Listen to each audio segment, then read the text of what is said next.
eu trabalhava na imprensa nacional e prestei concurso para o IBGE como recenseador do censo demográfico, censo econômico e auxiliar censitário.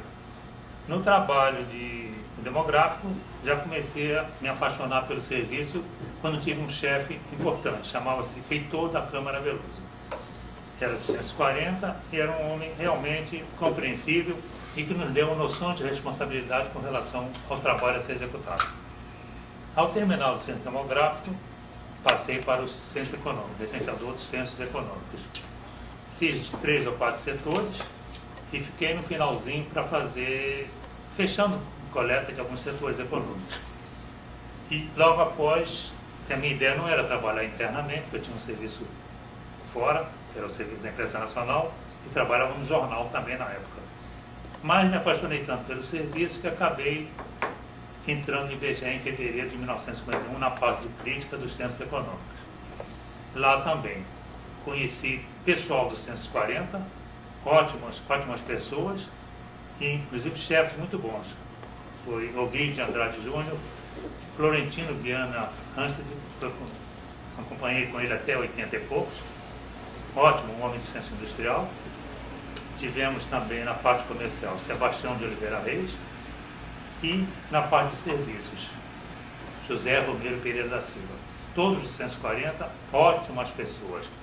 O pessoal do Censo 40 também, que não eram chefes, também com a mesma filosofia de trabalho, respeito ao dado dos informantes, respeito ao questionário, tem que voltar ao informante, se voltar para consertar um questionário, nunca se acertou o questionário da empresa, e entrei na parte de trabalho interno. No trabalho interno do econômico, o primeiro trabalho que foi feito foi com Renato Castilho, também do 140. Ele tinha um setor de cadastro. As empresas grandes, por exemplo, como Casas Pernambucana, ela tinha filiais em todo o país. Qual era o trabalho do cadastro? Reunir essas empresas todas e amarrar a sua entrada e saída de mercadorias. Isso era um trabalho bonito e que realmente me dava prazer de fazer. Ao terminar esse trabalho, eu fui para o Censo dos Serviços, diretamente com José Romero Pereira da Silva. Também no Censo de Serviços nós tínhamos um trabalho de transferências de mercadorias entre a indústria, comércio e serviços. Foi feito esse trabalho, chamou-se na época trabalho de amarração. O Censo Econômico de 50, nós terminamos esse censo em 1954, para 55. Os dados foram todos divulgados em 55, já com uma melhora grande na apuração interna, o que não ocorreu em 40, porque o sistema de apuração era bem diferente. Era sempre com cartão perfurado, aquilo realmente demorava muito. O 150 já foi com perfuração de cartões diferentes, e fechando cartão por cartão dentro do próprio questionário. E em 55 nós terminamos esse trabalho. Em 1954, nós tivemos um curso de amostragem, coisa que eu não acreditava na época. E veio um americano chamado Thomas Jabine, nos deu esse curso. E depois, quando terminou o censo, nós vamos fazer uns testes com esse trabalho de amostragem. Realmente a coisa funcionava. Naquela época, realmente a gente não acreditava nisso. E funcionava. Tanto aí para frente o IBGE começou a fazer setores de amostragem. Mais tarde criou até um departamento de... não sei, não lembro o nome dele, é técnico. Trabalho só sobre amostragem. Um pessoal nosso entrou aí, Renato Galvão Flores, entrou Cozuneri, Pedro Paulo Quinhões, alguns técnicos só na parte de amostragem. Isso foi em 54, em 55 então estava criado. Em 56 nós começamos a preparar o censo de 1960, já vendo as nossas deficiências e procurando melhorar os formulários de coleta para 60. Quando foi em 1959, em maio de 59, nós fizemos um censo experimental do censo demográfico, já com a aplicação dos questionários que seriam usados em 60. Foi feito censo experimental em Brasília, com a chefia do Heitor Veloso. E aí já entrou mais um pessoal nosso de 50, na parte demográfica, Hélio Metério e outras pessoas.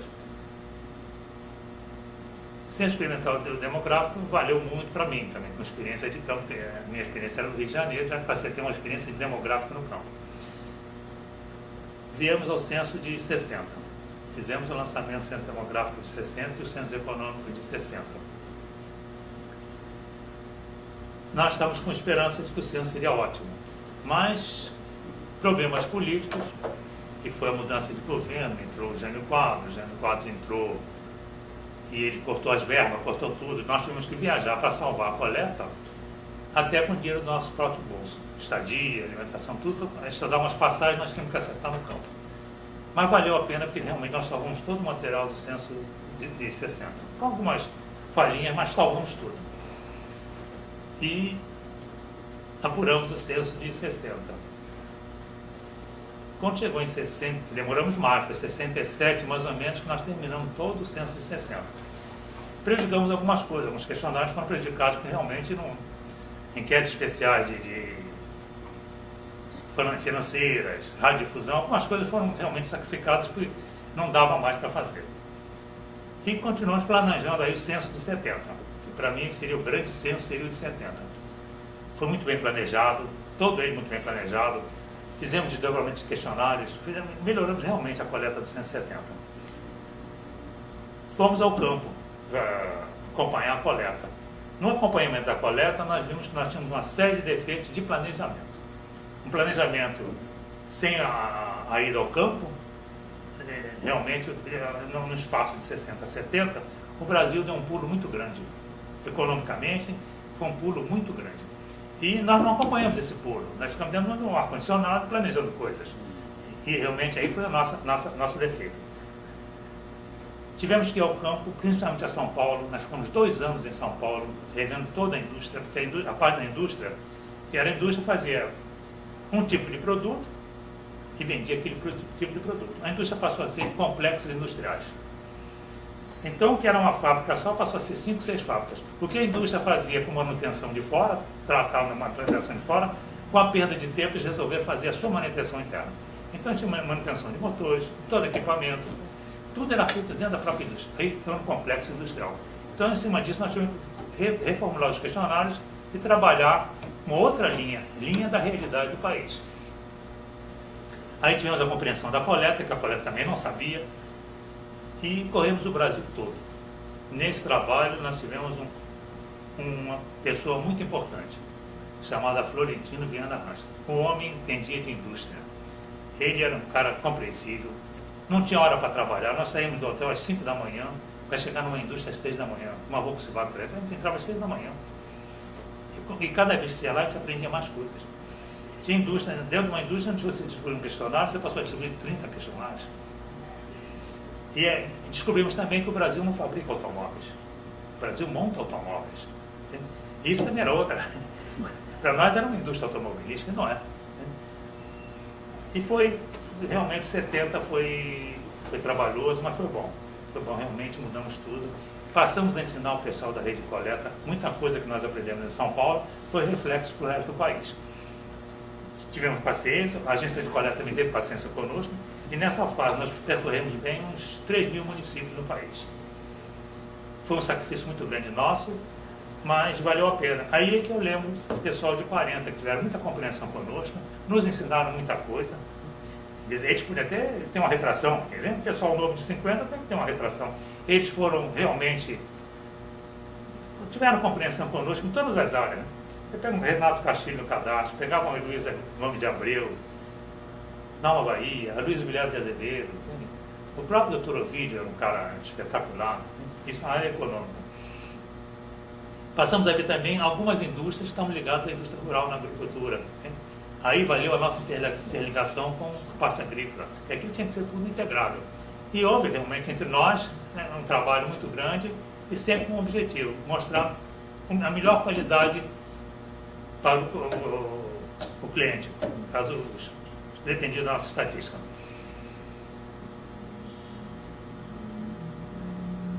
Em 70, nós acabamos de 70 em 73. Sim, aí nós vimos que o nosso planejamento de 70 falhava numa coisa. Nós não podemos pegar um decênio para fazer um censo econômico. O censo econômico tem que ser feito pelo menos de 5 em 5 anos. Isso nós já começamos a batalhar em 70. E foi difícil. Foi difícil, porque o próprio governo, a despesa, não dá para fazer o censo. Porque o censo econômico, bem feito, ele é caro. É caro, mas vai mostrar uma realidade do país. O que acontece? O IBGE foi criado com o intuito de mostrar o que é o país. Suas riquezas, suas necessidades, né? E até a própria miséria, o povo, a educação, tudo isso é feito pelo IBGE. E realmente conseguimos fazer que em 75 saísse um censo econômico. Aí já com a nossa experiência de 70, tivemos um censo econômico bem melhor. Divulgação dos dados foi feita. Nós tivemos uma melhoria também na parte informática, que o chefe na época já era o Elson dos Santos Matos, também um bom sujeito, bom, também era de 40, ele muito bom, não sei se ainda está vivo. Ele, formidável, o Elson também era outro cara vibrante, gostava do trabalho. E em 70 e poucos criaram a CPD. Entende? Mas a CPD foi um elefante muito grande. Que me perdoe os que criaram a CPD, mas ele foi um elefante muito grande para a nossa realidade. Mas funcionou, foi funcionando devagar. Em 80, nós fizemos censo de 80. 80, vai ter 83. Em 83 eu realmente tive que sair do IBGE. Além disso, tive também uma participação no DEICOM. Teve uma época do DEICOM que nós fomos para lá ajudar o DEICOM. Eu e o Florentino fomos ajudar no DEICOM, que estava com algumas estatísticas atrasadas. O DEICOM era um órgão criado para fazer estatísticas contínuas. E o DECEM, que no caso o nosso departamento, era para estatísticas censitárias.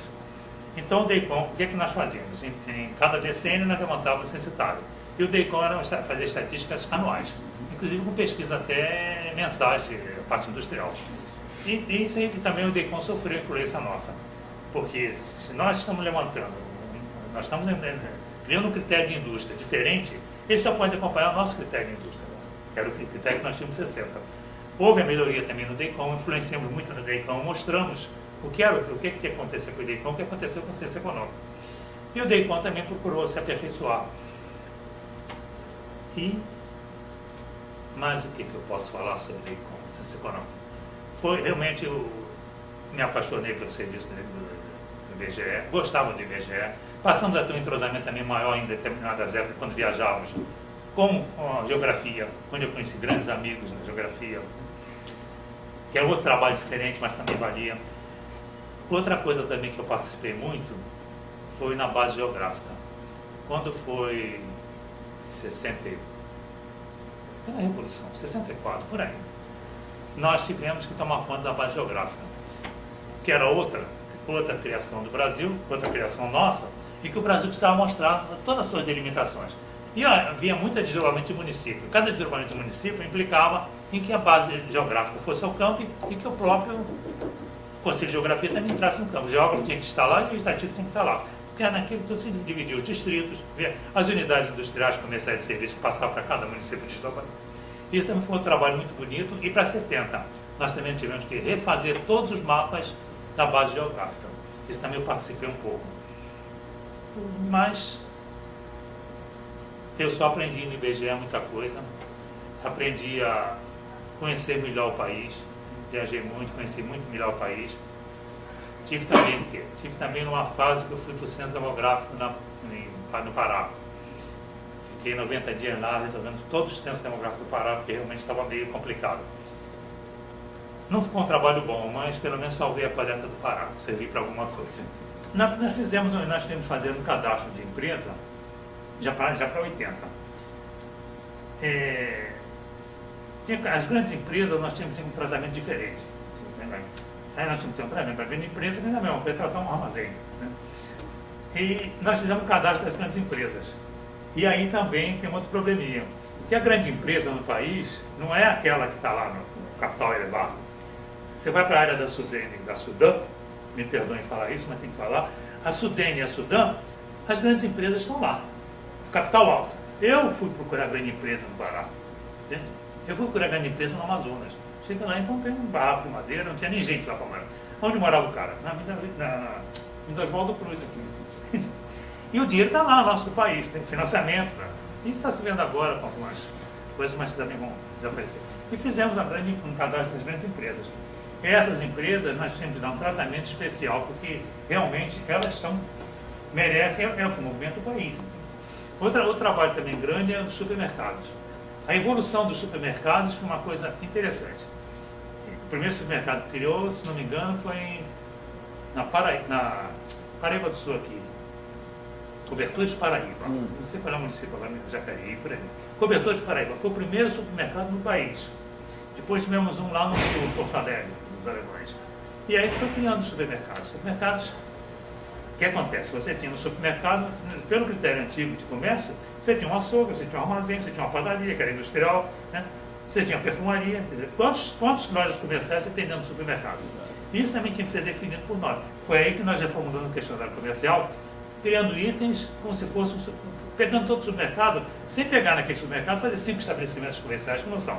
É um supermercado com um processo diferente. Depois também evoluiu para os hipermercados. Aí eles entraram em eletrodomésticos, entraram na parte eletrônica, geladeiras, vendendo de tudo. Então aí era um hipermercado. Também já entrando com outras lojas comerciais.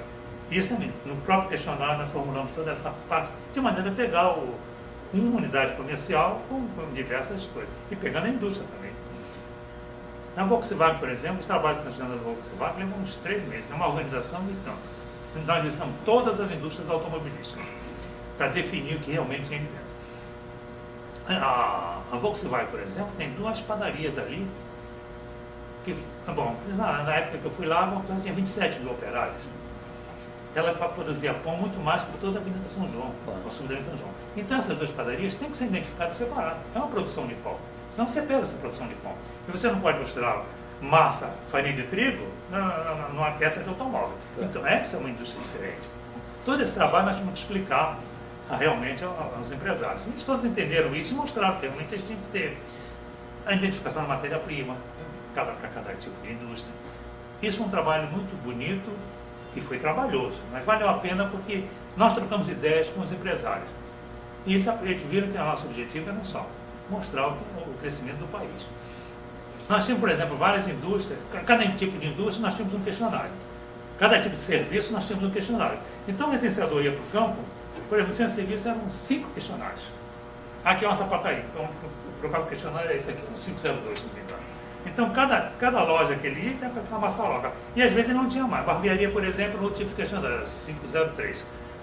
A dificuldade de coleta era grande, entende? E às vezes não tinha o questionário mais na pasta. E andava com um questionário que não ia ser aplicado. E para facilitar a coleta, nós fizemos a fusão dos questionários. Num questionário só, por exemplo, na parte de serviço, em cada cartão, cada bloco, o informante responderia. É oficina mecânica, é barbearia, é restaurante, o que fosse, ele responderia ali. Bares, restaurantes, um capítulo. Isso, com isso, fizemos um questionário só, facilitou todo o trabalho de coleta e o trabalho de apuração nosso também. Outra coisa de 60 também foi a definição do que era indústria e do que era serviços. Porque no interior, por exemplo, comum, qualquer casa funerária é indústria, fabrica caixões. Ela não fabrica caixões. No Brasil só tem 2 indústrias de caixões. Tem uma de São Paulo, que eu esqueci o nome, é daqui da Santa Casa. No interior não, vende madeira sob medida, chega lá e faz o caixão na hora. É 2 metros, 1,5 metro. Então é feito de acordo com o pedido, mas aquilo não é indústria. Essas coisinhas todas nós temos que acabar. Na própria indústria rural também tinha muita coisa, abate do animal. Aquilo não é indústria de abate. Porque tinham atividades nossas que ficaram de fora. As instituições financeiras. O transporte aéreo também tivemos um tratamento especial que estava crescendo muito. E seguros. Todas essas atividades que são econômicas, mas não é no compra e vende, não é no que produz, né? Todas essas atividades tinham que ser identificadas. Nós fizemos isso em 70. Passam para a IDM, já com o Elson Matos. Essa parte não, toda a parte de planejamento nossa, nós não fazemos planejamento sozinhos, nós temos que fazer planejamento com quem vai digitar e vai apurar. E a nossa parte também. De 60 para 70, nós tivemos uma crítica mecânica. Foi o que deu rapidez do trabalho. Quer dizer, você não pode ficar de questionário em questionário criticando, inclusive somando capítulos. Né? Você bota na máquina e o computador vai te dar isso. Às vezes, besteirinha, você devolver um questionário de 50, erro de centavos. Isso não se cabe mais. Então tinha aqueles arredondamentos, tudo mecanicamente. E nos dava a parte, eles dão um relatório do que foi feito o acerto mecânico, para ver se compensava ou não. Mas normalmente é a área de centavos. Isso deu uma velocidade muito grande. Trabalho conjunto com a informática, entende? É muito trabalho, inclusive, porque você tinha em 60 algumas indústrias já tinham crescimento, e não tinha aquele desdobramento. Né? Nós tivemos que compatibilizar isso fazendo um retrocesso de 60 e vendo para as suas indústrias. E daí, partindo daí, já abrindo com um leque com outra classificação industrial. Isso foi feito, inclusive, a própria não era a ONU, a ONU também. A própria ONU nos consultava sobre as classificações. Isso existia... muita coisa que nós estamos bem adiantados em relação a eles. Né? Classificação industrial, nós tivemos pessoas que foram lá. O IAS também. O doutor Ovidio foi várias vezes lá para explicar qual era a nossa evolução. Realmente o Brasil deu um passo muito grande, de 60 para 70, e de 70 para 80 também. Cresceu muito, principalmente a parte industrial cresceu muito. E com reflexo nos serviços também. Nós compatibilizamos 50, 60 e 70. Nós compatibilizamos.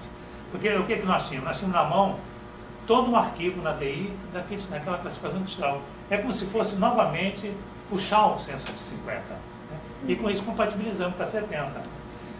As grandes empresas, no início, elas lutaram muito. Porque você tem um questionário só industrial, depois você vai lá e não é um questionário só, não são 10. Para eles é um trabalhão grande, entende? Mas até eles entenderem isso, nós tivemos várias reuniões. Né? Muita grande empresa, às vezes, mandava para marcar uma reunião para conversar sobre os questionários. A pessoa que vinha era advogado. Não, conversa com o advogado, que era o gerente de produção, o dono da empresa, porque o nosso trabalho é técnico, não tem nada com direito. Mas é porque o advogado já vem para conversar. Não é nada, não é de advocacia. Isso foi comum, entende? A empresa vem um advogado para resolver o problema. Não é. Aí depois eles convenceram, eles nos ajudaram, às vezes chamavam para dizer, não, esse questionário pode ser mais dobrado. A João Fábio, por exemplo, na época nós aplicamos 11 questionários.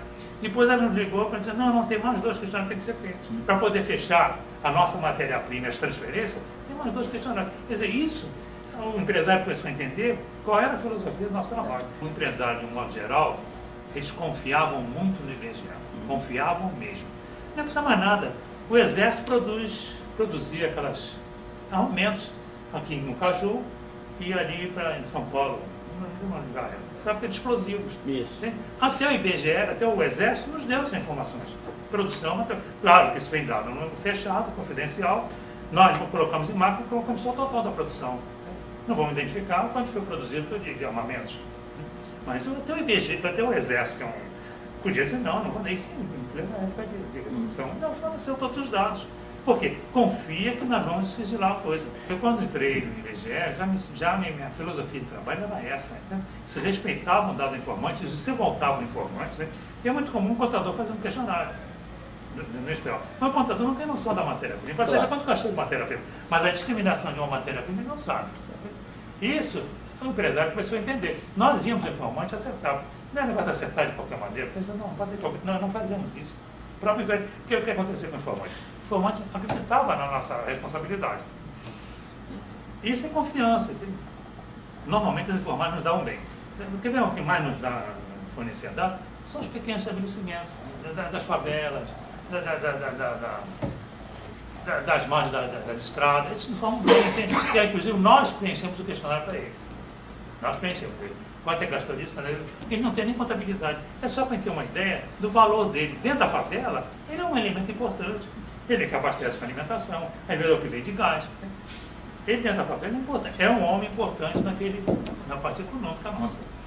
O que fica de fora é a economia informal. A economia informal, essa não tem jeito. A gente não pode pegar umas barracas de camelô e hoje está aqui, mas está lá. É só chegar a polícia e mandar sair daqui e vai para lá. Esse realmente, mas é uma economia informal que pesa. Pesa muito, mas não tem como. A parte das atividades contínuas foi importante. O censo é que balizava para eles poderem continuar com as cantinas. Porque até a pesquisa mensal sofreu muito, porque a gente ficava só naquela parte de uma indústria só. E tinha aquela parte de matéria que eles pediam, e realmente deixava a desejar. Tanto que eles não publicavam a matéria-prima, porque não podia, entende? A gente estava um bolo ali dentro de tudo. Porque o próprio informante não sabia como separar aquilo. Foi a nossa ajuda, quer dizer, a ajuda do censo, nas pesquisas contínuas, que ajudou a melhorar. Não sei como é que está agora, mas mudou muito. Mudou porque se você tem um reflexo de uma estatística censitária, te dando toda uma mudança de realidade, a contínua tem que acompanhar, tem que ver que tá, senão realmente é um contrato do IBGE. Né? Choca, na contínua de uma coisa, se você somar a censitária, a pesquisa mensal industrial, em 12, multiplicar por 12, ela tem que fechar mais ou menos para o censo. Entende? A pesquisa contínua só não vai no ano do censo. Mas no ano seguinte é da contínua. Claro. Ele tem que ser pelo menos. Um pouquinho abaixo. Dentro do censo. Olha, 68, 70. Inclusive na contínua nós tivemos que ajudar porque estava atrasado uns 4 anos. Se não me engano. Nós fomos do censo, acabamos em 55, 56, 57. Mas foi aí que nós vamos ver que tínhamos que realmente reformular toda a pesquisa do industrial mensal. Mas foi... Insumo, produto. O insumo foi quando entrou a parte de estatísticas. Foi criado um departamento, até era com a Adriana Candelária. Nesse departamento também tinha um valor muito grande, porque ele ia começar a ver os insumos dentro das indústrias. É um trabalho bonito e que só podia ser feito quando você tem um bom trabalho de censo. Claro. Realmente aí eles passaram a poder pensar melhor no insumo na indústria. E foi com a nossa ajuda também, nós tivemos que cooperar com eles também, saber o que eles querem. Então aí é uma troca de informações. Olha, eu vou dizer um negócio, primeiro negócio, o IBGE é um órgão técnico. Todo órgão técnico nesse país não pode sofrer influência política. Técnico é técnico. Pode colocar até um presidente do IBGE ligado ao presidente da República, realmente um homem de confiança do ministro do Planejamento. Mas do modo geral, não pode ter política. A política acaba com o técnico. Seja o Manguinho, seja qualquer algo desse. Para mim, o melhor presidente que pegou uma fase boa, que pegou a fase 70, foi Isaac. O professor Isaac foi de grande valia, ele era um inteligente, foi de grande valia na reformulação do IBGE. Não, ele proporcionou também, ele deu muito apoio, porque realmente ele passou a sentir que o IBGE estava engatinhando, como já tinha que estar dando passos largos. O professor Isaac foi de grande valia para a instituição. Olha, realmente ali eu não participei muito, não participei não. Mas houve alguns chefes pedindo demissão, né? Não, a parte não acompanhei, não. Realmente não acompanhei. Estava mais envolvido em aprender coisas do embora tenha entrado militares, né, um general para lá, vou falar do censo. General... Sena Campos. Não, Sena Campos foi presidente. O Licínio de Moraes. Licínio de Moraes. Ele não, ele procurou... Porque o que acontece é o seguinte, o civil é uma coisa, o militar é outra. O civil é um homem responsável, o militar é responsável, é disciplinado, entende? E é honesto. A verdade é essa. O civil não. O civil é disciplinado e a maioria é desonesta. Isso realmente é. Mas o general não, o general deu todo apoio. Né? Realmente queria ver o trabalho acabar. Nessa fase do general, nós tivemos também o que eu esqueci de falar, Amaro da Costa Monteiro, um técnico responsável, entende? Foi ele quem contornou essa fase da Revolução. E a parte militar para nós não influenciou muito, até pelo contrário, deu uma continuidade maior para nós, na moralidade. Eu acho que a parte militar tivemos alguns problemas. Um deles, por exemplo, foi na impressão do questionário. Eu tenho impressão, o questionário que ele imprimiu o questionário em papel jornal. Brigamos muito, porque não podia ser papel jornal, porque o Brasil é muito grande. Você vai para o Rio Amazonas lá, aquele embarque em balsa, leva 8, 10 dias para chegar no município. E chove, né? Chove e faz sol. O questionário nem ia chegar. Ou na entrega ou na volta era pior. Tinha perdido todo aquele dado. Brigamos muito, realmente brigamos muito. O demográfico ainda saiu com uma parte de jornal, saiu mesmo. Mas depois, quando chegou no econômico, já conseguimos colocar. Mas era improdutivo aquilo. Era improdutivo. Bom, hoje eu não posso avaliar. Eu saí de lá do IBGE tem 10 anos. Até a época. Eu não posso avaliar como é que está o IBGE. Como está o IBGE, eu não posso avaliar. Entramos com política. É isso que eu falo. Política não pode ter no IBGE. Não pode. A influência política é isso em qualquer lugar. Vai para a prefeitura, em qualquer prefeitura do lugar desse, o funcionário que se não for apadrinhado, ele vai embora. O interior todo do país é assim, político. Isso numa instituição de pesquisa, seja essa, seja de IBGE outra qualquer, não pode ter política. Não, me bota minha cunhada aqui para trabalhar. Quer dizer, não é assim. Não é. Não é um parente que vai resolver o problema dele. E vai, qualquer prefeitura dessa é assim. E no governo todo é assim. Cara, o próprio deputado aí, ele quer 5, olha, vou dar um exemplo. Município de Iguaba, criado agora. Cada vereador tem direito a indicar 3 pessoas. Município pequenininho. 3 pessoas. É a mulher, a filha e o genro. Essas 3 pessoas vão colaborar para o município? Não. Aquilo é cabide de emprego. Isso é um município pequenininho. Agora, vai o Brasil todo, com 5 mil municípios. E o IBGE seria sujeito à mesma coisa. É um órgão técnico que merece todo respeito, tem que ter técnicos para trabalhar dentro do IBGE. Porque senão a instituição vai... Todo esse trabalho que foi feito de 40, pessoal de 40, toda a implantação do IBGE, de 38, 39, até chegar a 40, ele fala até pela parte do censitário. Toda essa parte vai embora, vai ao descrédito do próprio informante, não posso acreditar. Aí há a concorrência, há o direito industrial, quer dizer, o segredo industrial, tudo isso foi por água abaixo. Se uma pessoa dentro do IBGE pega matéria-prima e produto, pega a produção do Exército. Se não tiver uma pessoa, se o órgão não for responsável, não for de respeito, o próprio Exército pode não fornecer um dado desse, e sempre nos forneceu. O trabalho do IBGE serviu muito para esse país. Pode suas informações não terem sido todas aproveitadas. Você pega um demográfico, você tem domicílio, você tem condições do morador, alfabetização, fecundidade, entende? São coisas que têm que ser estudadas no governante, entende? É a população, é o Brasil de amanhã, entende? A condição de vida que vê um morador, né? Ver se pode melhorar. A parte de canalização, água, energia elétrica, tudo isso. O interior do país está tudo sem energia, agora não tem energia. Mas não tinha energia. Em 70 não tinha energia elétrica. Entende? Agora já temos, graças a Deus está melhorando. Mas isso é só o IBGE que pode fornecer. Parte de indústria, né? Quando localização de indústria, não fica essa briga de puxar um para Porto Alegre, passa para Bahia, passa para Bairá. Tem que ver a localização, a consequência disso, da instalação de uma indústria naquele local. Está preparado? Tem infraestrutura? Tudo isso tem que ser visto. Onde é que está a população que vai se localizar ali? Isso só o IBGE fornece. Claro, tem uma grande empresa aí, quando quer montar uma coisa, não pede, não vê que não tem divulgação do IBGE, ele vai ter que fazer por conta dele. Eu já estava me preparando para parar, entende? Mas eu queria parar, mas eu não queria parar de trabalhar. Entende? Porque a pior coisa numa pessoa é você trabalhar 10, 20, 30, 40 anos e de repente ir para casa. Você começa a inventar doença, você briga com a mulher, você vai fazer tudo.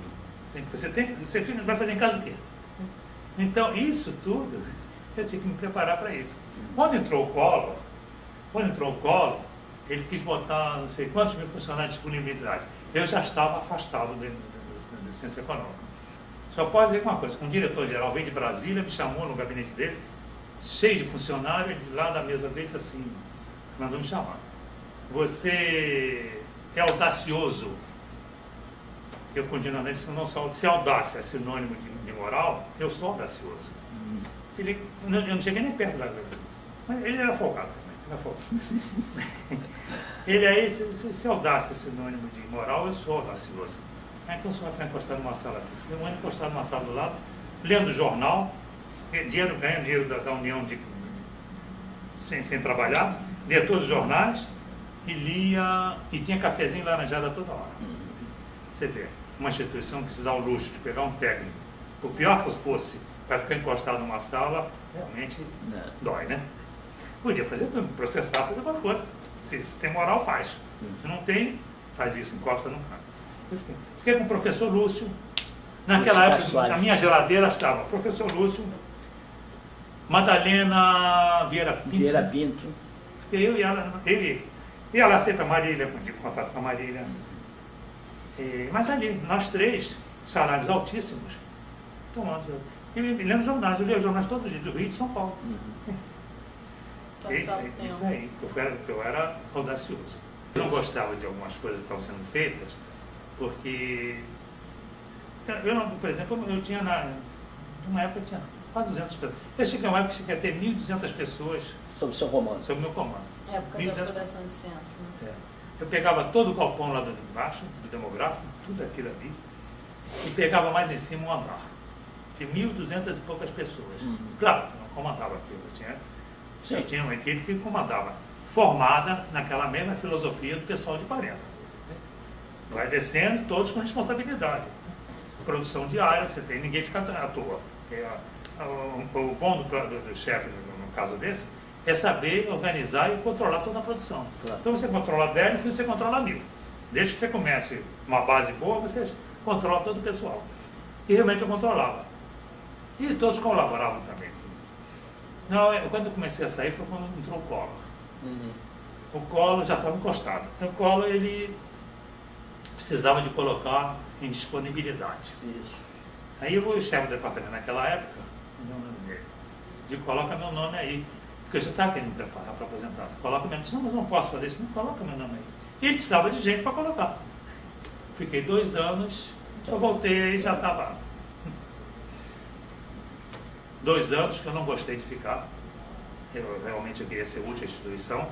Eu preferia me aposentar, continuando dando a minha colaboração. Minha experiência também. Experiência. Pega uma experiência nossa de anos de trabalho, eu não fiz aquilo no meu bolso. Se eu viajei o interior do Brasil todo, se eu conheci o país todo, trabalhando, eu estou adquirindo conhecimentos para a instituição, para ser passado adiante. Como em São Paulo, quando fui para São Paulo, levei 10 pessoas comigo, e eu sozinho não ia fazer aquilo. Levei 10 pessoas que também foram aprender, como eu também estava aprendendo, e conseguimos deslanchar e passar para os agentes de coleta. São Paulo era o maior peso para nós, tinha toda a mudança. Um defeito nosso do país, você tem uma indústria grande que cresce e se atualiza no São Paulo. Ele é toda eletrônica, todo mundo bem instalado. Agora, vamos transferir essa indústria lá para o Nordeste, para Pernambuco. Quantas fizemos com a Philips e outras? Você leva esse equipamento novo para o Nordeste, o que vai acontecer? Você não vai arranjar emprego, você vai botar mais gente desempregada. E é o que aconteceu com o país. A China até hoje, o tiar dela é manual. Porque ela tem muita gente que precisa trabalhar. É pouquinho? É, mas todos produzem. Todos têm sua renda. Aqui não. Acontece, vem o pessoal do Nordeste que quer trabalhar, precisa trabalhar para ter família, vem para o Rio ou para São Paulo, para ficar embaixo de uma ponte, uma favela. Isso que os governantes tinham que ver essas visões de trabalho. E isso é o IBGE que faz. O IBGE que mostra a realidade do país. Eu até agradeço a vocês, porque realmente, eu quando entrei no IBGE, eu me apaixonei pelo IBGE. Pelo IBGE, pelo sistema, entende? Pelas pessoas. Tinha pessoas, chefes de 40, que podiam ficar no pedestal. Não, eles iam para o campo conosco. É assim que tem que ser feito. Entende? Essa indústria não é assim, esse comércio não é assim. O democrático, um cara, para mim, que eu dou um valor extraordinário, chama-se Heitor Veloso. Ele fez, gente. Ele fez o Elementério, que morreu em 60 e pouco. Ele tem agora uma menina, não sei se Natal no IBGE, Dora de Almeida Pena, fez também. Ela era uma aluna de Heitor. De Heitor Veloso. Na indústria também nós tivemos. Eu fui Florentino. Florentino para mim é um cara fabuloso, fabuloso. Ele pegava, saía conosco, e olha, ele tinha idade. O Florentino ele tem uns 20 anos mais velho do que eu, porque ele era de 40. E ia para ele conosco. E tinha uma memória fabulosa que eu não tenho. Ele tem mais, nessa indústria desse, eu digo, não tem, Florentino, tem, vamos lá. Eu mostrava que tinha. Eu mais novo, esquecia. Ele era fabuloso. Amaro Monteiro, Maurício Rangel Reis na indústria, Manuel Antônio é um cara trabalhador, lutou muito, viu? Conhece a fundo o agropecuário, conhece a fundo. E não é. É um cara simples. Não, todo é simples. Na indústria tinha Cecília Marques, que era de 40, José Emílio Sobrinho era de 40, já peguei. No comércio tinha Sebastião de Oliveira Reis, a Luiz Azevedo. Muita gente de 40 que foi. Eu agradeço a ter gostado do IBGE pelo pessoal de 40. Elson Matos, era um cara que ensinava direitinho. Chato. Ele era chato, porque ele queria negócio direito, tá certo. O Heitor também ficava bravo quando o negócio não saía como ele queria. Mas é dele, ele quer um negócio bem feito. Por isso ele ensina. Eu só posso agradecer a vocês, que pelo menos eu mostro que fui um funcionário que procurei, o que eu aprendi, procurei passar, tinha uma equipe boa. E gostava da instituição, gostava realmente, entende? O serviço era apaixonante. Então, lá, ia um serviço público, ficar trabalhando no IBGE sem um pingo de garantia. Não tinha estabilidade. Nós vamos ter estabilidade para 55, por aí. Então, não tinha estabilidade. Também que eu tinha um outro emprego, que a empresa particular era à noite. Não precisa mais nada. Em 75, em 70, eu trabalhava no Diário de Notícias, tinha 22 anos de casa. Eu praticamente abandonei o jornal para salvar uma coleta do Ciência Econômica. Perdendo dinheiro. Mas é o amor à coisa, é ver com a instituição que merece, entende? É isso. Eu agradeço a vocês pela essa oportunidade para me mostrar um pouquinho de saudade daquele tempo. Muito obrigado.